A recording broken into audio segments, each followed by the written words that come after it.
Assalamualaikum warahmatullahi wabarakatuh.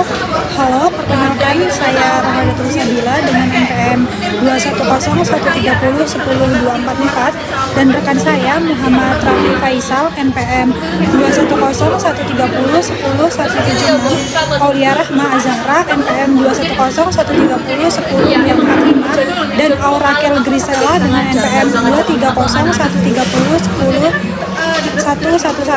Kali ini kami akan membahas topik yang sangat menarik dan penting, yaitu SPT PPh wajib pajak badan.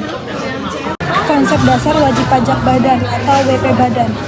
Badan merupakan sekumpulan orang atau modal yang merupakan satu kesatuan, baik yang melakukan usaha maupun tidak melakukan usaha.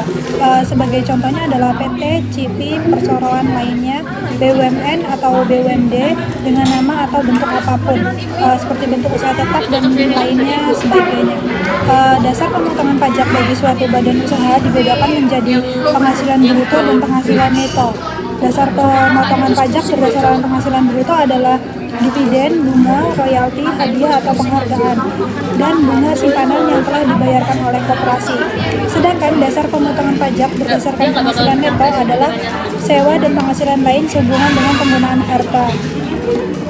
Dasar hukum pajak penghasilan badan yaitu yang pertama ada Undang-Undang Nomor 7 Tahun 1983 tentang pajak penghasilan, Undang-Undang Nomor 36 Tahun 2008 tentang pajak penghasilan, dan Undang-Undang Nomor 46 Tahun 2013 tentang pajak penghasilan atas penghasilan dari usaha yang diterima atau diperoleh wajib pajak yang memiliki peredaran bruto tertentu, serta Undang-Undang Nomor 23 Tahun 2018 tentang pajak penghasilan atas penghasilan dari usaha yang diterima atau diperoleh wajib pajak yang memiliki peredaran bruto tertentu. Laporan fiskal dan laporan komersial, rekonsiliasi fiskal. Nah, laporan fiskal itu adalah laporan yang disusun untuk kepentingan pajak dan harus mengikuti ketentuan perpajakan yang berlaku. Laporan ini memperhitungkan pendapatan, pengeluaran, dan kewajiban pajak sesuai dengan undang-undang perpajakan. Tujuannya adalah untuk memberikan informasi yang akurat mengenai kewajiban pajak suatu entitas kepada pemerintah. Sedangkan laporan komersil di sisi lain itu disusun untuk keperluan manajemen internal dan pemangku kepentingan lainnya seperti investor dan kreditor. Laporan ini mengikuti prinsip akuntansi yang berlaku umum seperti GAAP atau IFRS dan bertujuan untuk memberikan gambaran yang lebih luas mengenai kinerja keuangan perusahaan. Secara umum, pembeda laporan keuangan fiskal dan komersil yaitu laporan keuangan fiskal mengacu pada sistem perpajakan, sedangkan laporan keuangan komersil mengacu standar akuntansi keuangan. Namun keduanya memiliki konsep dasar yang sama, yaitu akrual basis, yang mana pengakuan dan keberlangsungan transaksi yang terjadi dilaporkan dalam periode tersebut, dan juga going concern, yang yakni asumsi dari aktivitas perusahaan dan menjadi aktivitas yang akan terus terjadi. Lalu selanjutnya, untuk perhitungan PPh badannya adalah perusahaan A diketahui memiliki data penghasilan tahun 2020 sebagaimana berikut. Berikut adalah data yang dimiliki oleh perusahaan A. Untuk penghitungan pajak penghasilan terutangnya adalah peredaran bruto senilai 6 miliar dikurangi dengan biaya 3M bruto senilai 5,4 miliar. Lalu ditemukan hasil penghasilan neto senilai 600 juta ditambah penghasilan lainnya senilai 50 juta dan dikurangi biaya 3M lainnya senilai 30 juta. Total penghasilan neto adalah 620 juta rupiah. Dikurangi dengan kompensasi kerugian senilai 10 juta rupiah, penghasilan kena pajak menjadi 610 juta rupiah. Lalu pajak penghasilan terutangnya adalah 610 juta rupiah dikalikan dengan 22%, ditemukan senilai 134.200.000 rupiah. Sedangkan pajak yang masih harus dibayar adalah sebesar pajak penghasilan terutang senilai 134.200.000 dikurangi dengan kredit PPh pasal 22 senilai 10 juta, dikurangi dengan kredit PPh pasal 23 senilai 20 juta, dan dikurangi dengan kredit PPh pasal 25 senilai 100 juta.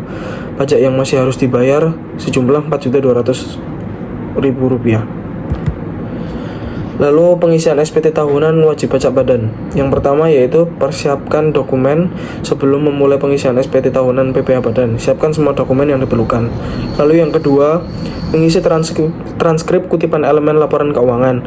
Wajib pajak badan wajib mengisi transkrip kutipan elemen-elemen laporan keuangan yang mencakup neraca aktiva, neraca kewajiban, laba rugi, dan hubungan istimewa. Lalu yang ketiga, mengisi lampiran khusus. Terdapat beberapa lampiran khusus yang harus diisi, seperti daftar cabang utama perusahaan, penghitungan penyusutan atau amortisasi, pernyataan transaksi dalam hubungan istimewa, daftar fasilitas penanaman modal, dan perhitungan kompensasi kerugian fiskal. Lalu yang keempat, masuk dan pasang e-form. Untuk pengisian secara elektronik, lakukan login ke sistem DJP online dan pastikan aplikasi e-form telah terpasang di perangkat komputer yang sesuai spesifikasinya. Lalu yang kelima, pengisian SPT. Mulai mengisi SPT menggunakan formulir 1771 yang telah disediakan, baik secara manual maupun elektronik melalui e-form. Dan yang terakhir, yang keenam, kirim SPT. Setelah mengisi SPT dengan lengkap dan benar, lakukan submit atau penyampaian SPT baik secara langsung ke kantor pajak atau secara daring melalui DJP online. Untuk penyampaian manual atau secara langsung, wajib pajak dapat mendatangi kantor pelayanan pajak ke tempat wajib pajak terdaftar atau tempat lain berupa layanan pajak di luar KPP yang telah disediakan. Contohnya yaitu ada tarif umum PPh Badan. Jadi tarif standar PPh Badan itu sebesar 22% dari penghasilan kena pajak. Nah, tarif ini juga berlaku bagi seluruh perusahaan yang beroperasi di Indonesia, termasuk perseroan terbatas, koperasi, yayasan, firma, dan juga badan lainnya.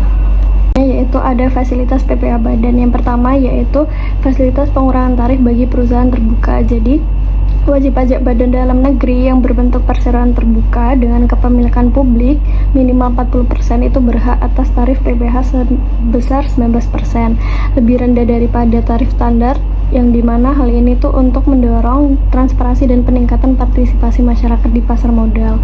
Kemudian yang kedua yaitu ada PPh final UMKM. Jadi bagi usaha UMKM dengan peredaran bruto hingga 4,8 miliar per tahun itu berlaku tarif PPh final sebesar 0,5% dari omset. Fasilitas ini tuh diberikan untuk mengurangi beban pajak dan mendukung perkembangan dari UMKM itu sendiri. Kemudian yang ketiga yaitu ada pengurangan tarif untuk badan usaha dengan omset tertentu. Jadi wajib pajak yang memiliki omset hingga 50 miliar berhak atas pengurangan tarif sebesar 50% dari tarif umum, yaitu 18% dari PKP. Namun hanya berlaku untuk omset yang omsetnya itu hingga 4,8 miliar saja. Kemudian di sini selanjutnya yaitu ada pengurangan PPh badan terutang. Jadi pengurangan pajak penghasilan di Indonesia itu dilakukan melalui kredit pajak dan kompensasi kerugian fiskal.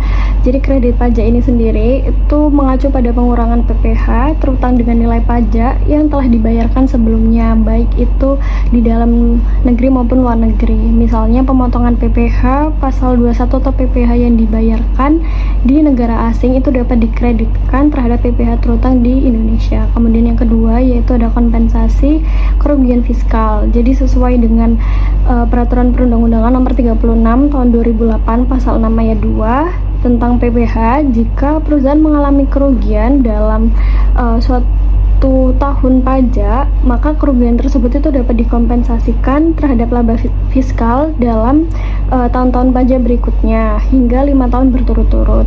Nah, beberapa ketentuan lainnya itu juga mengatur syarat tambahan untuk kompensasi. Misalnya kompensasi ini hanya bisa dilakukan jika kerugian telah terverifikasi dalam SPT atau hasil pemeriksaan pajak.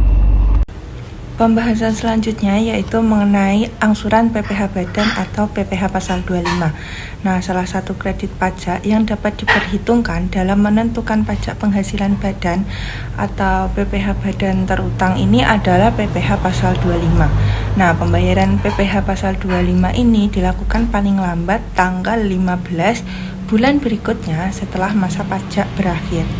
Nah, dapat diketahui bahwa secara umum angsuran PPh pasal 25 dapat dihitung sebagai berikut, yaitu penghasilan neto dikalikan dengan tarif pajak, kemudian dibagi 12 atau banyaknya bulan dalam bagian tahun pajak.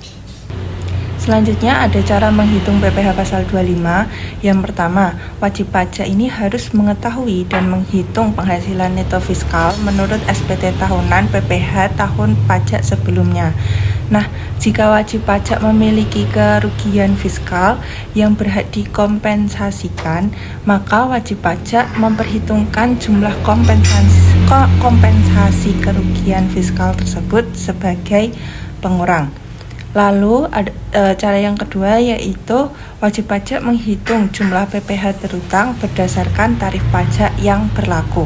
Nah, yang ketiga, setelah mengetahui jumlah PPh terutang, kemudian dikurangi dengan kredit pajak tahun lalu berupa PPh yang telah dipotong atau dipungut oleh pihak ketiga, yaitu ada PPh 21, 22, 23 dan atau kredit PPh luar negeri, yaitu pasal 24. Lalu yang terakhir ini ada hasil perhitungan yang didapatkan berdasarkan poin yang sebelumnya, yaitu jumlah PPh terutang dibagi dengan jumlah bulan dalam tahun pajak. Perlu diketahui tarif PPh pasal 25. Yang pertama sampai dengan 50 juta rupiah yaitu sebesar 5%. Yang kedua 50 juta rupiah sampai dengan 250 juta rupiah yaitu sebesar 15%. Yang ketiga 250 juta rupiah sampai dengan 500 juta rupiah sebesar 25%. Dan yang terakhir di atas 500 juta rupiah yaitu sebesar 30%. Baik, selanjutnya masuk ke contoh perhitungan dari angsuran PPh badan atau PPh pasal 25.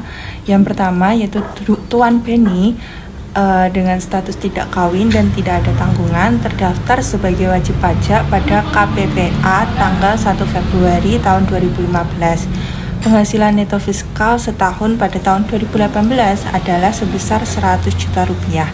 Nah, besarnya PPh pasal 25 setiap bulan untuk tahun 2019 adalah sebagai berikut. Nah, yang dapat kita ketahui dari soal di atas yaitu penghasilan neto setahun sebesar 100 juta rupiah. Lalu PTKP untuk status tidak kawin dengan tanggungan 0 yaitu sebesar 54 juta rupiah. Nah, jadi dapat diketahui bahwa PKP tersebut sebesar 46 juta rupiah. Lalu untuk perhitungan PPh terutang sebesar 5% dikalikan dengan PKP yaitu sebesar 46 juta rupiah sehingga menghasilkan 2.300.000 rupiah. Nah, lalu besarnya angsuran PPh pasal 25 April 2019 adalah 1/12 dikalikan dengan PKP tadi yaitu sebesar 2.300.000 sehingga PPh pasal 25 April 2019 adalah sebesar 191.666.000 rupiah. Lalu untuk soal yang kedua yaitu PT Mulia terdaftar sebagai wajib pajak dalam negeri pada KPPC tanggal 1 Februari tahun 2015. Nah, peredaran bruto setahun lebih dari 50 miliar. Lalu penghasilan neto atau laba fiskal dapat dihitung berdasarkan pembukuan yaitu sebesar 120 juta rupiah dalam setahun. Besarnya PPh pasal 25 bulan Februari 2019 adalah sebagai berikut. Nah, dari soal di atas dapat kita ketahui bahwa penghasilan neto atau laba fiskal tahun 2019 yaitu sebesar 120 juta. Nah, jadi kita dapat menghitung langsung PPh terutang yaitu PPh terutang sebesar 25% dikalikan dengan 120 juta rupiah sehingga menghasilkan 30 juta rupiah. Lalu untuk besarnya angsuran PPh pasal 25 bulan Februari tahun 2019 yaitu 1/12 dikalikan dengan 30 juta rupiah sehingga untuk PPh pasal 25 bulan Februari tahun 2019 yaitu sebesar 2.500.000. Cukup sekian presentasi yang dapat kami sampaikan, kurang lebihnya mohon maaf. Wassalamualaikum warahmatullahi wabarakatuh.